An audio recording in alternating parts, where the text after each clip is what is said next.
everyone, it's Laurie from Cook Scrap Craft, and today is a special sort of process video because it's not really a normal type of layout that I would generally do. This one is actually going to be going into my Book of Me, and if you don't know what that is, I have a very old video where I talk about what a Book of Me is, and I show what some of my previous books of me look like. So I will try to remember to link that below so you can watch that. But essentially, it's a scrapbook and it's all about you. So as opposed to, scrapbooking events and vacations, it's taking a picture of you, or really more of like an art journaling type of thing where you sort of scrapbook your thoughts and things that are happening in your life at the current time. And then it's kind of fun just to go back and look through how things have changed over the years because, the things that you might have written about or had dreamt about doing way back when, you kind of say, oh, have those things happened yet? I know some of mine have not, but that's okay. And so what I'm doing here was inspired by a book I'm reading called Dare to Create, 35 Challenges to Boost Your Creative Practice by Marie Boudon. Bowden, maybe, actually. I don't know how you say her last name. I'll write that in the description box below so you guys can find it for yourself. But it's basically just creative challenges to spark your creativity. Could be really great if you're kind of in a funk and need some help getting some inspiration, or if you find yourself thinking like, I really want to create, I really want to do something and I don't have the time. So the first couple challenges are just kind of getting you to find the time to figure out what you want to do and find the time to do it, and just give yourself permission to do it, to create in some way. So this is actually based on the second challenge, which is called Defining Your Priorities. And what she suggests doing is making circles, and your name goes in the middle circle. All right, in the case of this layout, it's actually going to be a photo of me. And then outward from that circle of you, you write down the things that you need to do, that you have to do, that you want to do, and ideally you're supposed to color code them by priority. So, maybe the green things are things that like have to be done. Those are number one on your list, and then you go down from there. I didn't color code any of those. I have done several things in the past. I think the book was called Off the Clock by Laura Vanderkam. It was a Scrapbook Your Way book club a couple years ago, and she had us kind of write down, for the book had us write down all the things that we do, like how we spent our day. And I really found that like this was pre-pandemic. I did have the time to do what I wanted to do. Was it enough time? Probably not, but it was still a good amount of time. I was basically able to create every day, every other day. And that was with working and, cleaning, parenting, all that kind of things, all that kind of stuff. So here, just to talk to you about what I'm trying to do with the layout, I had this little photo grid printed out when I turned myself into a Pixar character using the Voila app. And I'm just trying to see if I can make that be a circle to go along with the circles on the layout. And it just doesn't work. I don't have a circle die cut or a circle stencil or anything that is the right size. So I'm going to leave it as a square, and that's going to be okay. Okay. So to go back to have this whole Dare to Create challenge. So there was another book I read called Burnout, and that I read as a book club a couple months ago. And it also had you do sort of a keep track of your daily log to keep track of how you spend your time. So again, I'm not prioritizing, I'm not categorizing any of these priorities because I already know that I have the time to do them. It's just sometimes I'm not as motivated to do others like cleaning as I am like scrapbooking. So that's just something to work on, and that's just kind of why I'm making this, just so I can have a visual of the things that I like to do and the things that I need to do, and just kind of remind myself of what needs to be done. And I'm actually looking forward to this fall when my daughter starts school, because I want to come up with a schedule for myself so that the time that I have at home when no one else is here, I'm not just whittling away the time and wondering like, wow, I didn't get anything done. I really want to have a schedule to make sure that I can get done all the things that have to be done, and I use my time wisely. So that's this is just going to be a good visual representation of that. And then I'm going to put it in my book of me, and it'll just be something fun to look back on a couple years from now, I guess. And maybe even I could update it in like 5 years and see how my priorities have changed. But just to give you a quick glimpse, what I have written down is cleaning, friends, scrapbooking, home improvement, work. Yeah, I have to work. Gotta go to work. Family time, travel, parenting. I separated parenting and family time because for me, like, family time is when we all do things together, or it's me and my husband. Parenting is just like one-on-one, me and my kid. How am I spending time with her and giving her my attention? I put down reading and watching TV, cooking, and then writing a novel, which is something that I have been wanting to do for a long time. I've gotten started on some. I've done National Novel Writing Month, and always seem to come up on like a roadblock. I can never seem to finish.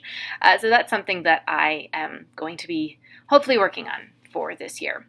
All those things. And then what I'm doing now, I'm just going through all of my embellishments, everything that's in my stash, to try to find stuff that will kind of fit the themes of each of these priorities.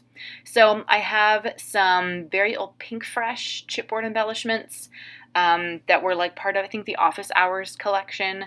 I have some of the new Simple Stories Hello Today puffy stickers. I've got some Jen Hadfield. I showed you some of those things in my August bonus haul. If I remember, I'll link that below. I have some, I want to say, photo play stickers. Some new and old photo play stickers. And anything else that I have that and I'm going to, other things from a very old Jen Hadfield, American Crafts word phrases that I'm going to end up putting on here as well. I'm looking at the layout as I am talking about it. Like, I have the actual layout here in front of my face, so I can actually read what's on the page, because sometimes it's hard for me to see what's on the video screen. So yeah, I'm just adding some of these embellishments. And this actually was completed in 2 stages because, partly because I was running out of time, and partly because I ran out of space on my phone. That's what I used to record these things. And then I just needed to take more time to go through my embellishments and pull things that I could use for this. Because I didn't really think that you wanted to watch me, like, turn away from the layout, turn away from the table to go through my my twirly shoe rack, which is where I keep all of my embellishments in little name tag clips. That just makes it so much easier for me to see what I have. It's based on a Clip It Up. Do you guys remember that? I don't even know if they still make them or if there's some other version that you can just buy pre-made. But literally, I bought a twirling shoe rack and some name tag badges from Walmart, and that's what I use to make my own Clip It Up. Not my own idea, somebody else's idea on YouTube many years ago, but it has worked pretty well for me. It gets really sad, though, when I am running out of embellishments, when I'm running low, because I have 2 twirling shoe racks right now. One of them was mine, and then I made one for my mom as well, but I have hers now too. And when they get empty, it's like, oh no, I need to buy some more supplies. So anyway, the Defining Your Priorities Challenge from the Dare to Create book is what this is based on. And it's just a great way to sort of define your priorities and what needs to be done. There's another challenge that kind of goes off of this one, and that's how you find time to make these things a priority, to get these things done.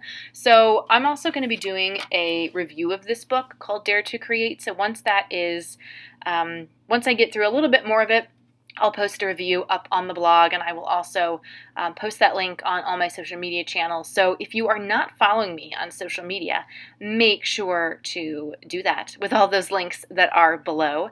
And if you haven't yet subscribed to the channel, make sure you click subscribe so you don't miss out on other process videos and other fun, creative, crafty stuff as well. And thank you so much to everyone who has already subscribed. It's been really great seeing those numbers go up and chatting with you guys in the comments about different things. Okay, so as you can see, there's a little cut here because that's when the camera cut out, and so I did add a few more things before returning for this, but I also pulled a few more things from my embellishment stash just to make it a little bit easier for me to come back and film the rest of this process, and make it easier for you guys to not have to watch me just like go through random embellishments looking for what I need. So because some of them I had stuff that really fit the theme, like there were some Jen Hadfield stickers that went really well with the cooking theme. I put scissors for the scrapbooking and a camera. The one that says exercise, I didn't have anything. I didn't have like exercise stickers, so I used some number and letter stickers to write 5K. And then I used some American Crafts word phrase stickers to say make yourself. And just to brag a little bit, this year so far I have done 6 5Ks, 1 in person, 5 virtual. It's been really, really fun. And if you want to know more about that, leave me a comment and I will tell you how I do it. And then the part where it said reading, I didn't actually have any book stickers or book embellishments. I kind of used them all up doing other things. So I had a very, very, very old Prima sticker back from their August Moon collection. I still have some of those stickers. So it says read a book, read a good book, something like that. And then I found the Pink Fresh puffy word phrases, it says true story, and I thought, oh, that might kind of fit like with books and stuff like that. So I just found some things that I could make work to sort of build out these little clusters of embellishments around the circles. And now I'm going through all of my punched paper circles to sort of build out a little bit more, add some more color to the page, and just make things a little bit more visually interesting. And you'll notice I'm not using my adhesive squares. That's because I ran out of them, but luckily I still had this little tape runner thing. It's actually like tiny, tiny glue dots as opposed to just straight tape, but it's like a little tape runner. And that was actually from my mom's stash, so I'm using a lot of things from her stash. It hasn't run out yet. I kind of go to it whenever I run out of other embellishments, so it's good to have around. And now I'm adding some gemstones that are circular, again, just to build things out a little bit, add some more color and some shine, add extra dimension. The photo, which I put on the diagonal, it's been popped up with foam dots. So right in the center there, that's kind of, it looks like it's on top of everything else. And aside from the puffy stickers, the puffy stickers aren't as puffy as the foam squares that I used to pop that up. So that's kind of like the biggest point of the layout. And I'm just putting those little gem stickers like in all the little corners, and then I am going to add even more. Don't worry, wait, there's more. Some Nuvo drops. And by gosh, that black Nuvo drop, it kind of splattered a little on that lady sticker writing the Vespa, but that's okay. I made sure to be very careful to start at the top and to be very careful rotating the page as I use the Nuvo drops so I don't smudge it with my hands. And then, of course, leave it to dry without touching it or moving it. And then you will be successful with your Nuvo drop. So I'm just kind of putting some black Nuvo drop, again, in different corners just to build out more of this whole circular thing, things coming out from the center photo. And then I'm not done yet, you guys. There is going to be splatters. So I take some Glorious Day shimmers, which is such a pretty color, and I'm running really low on it. I have to see if they make it anymore. Cover the photo as always, and then just splatter a little bit around. I just went all the way around because this is just like a circular pattern thing. I didn't really need to worry about getting the splatters only in a certain area. I just went all the way around, and you can see everything here in the close-ups. I really like the way this turned out, and I would love to see if you guys do your own version of this. I would love for you to share it as well. Thanks so much for watching, and I'll see you next time. Bye!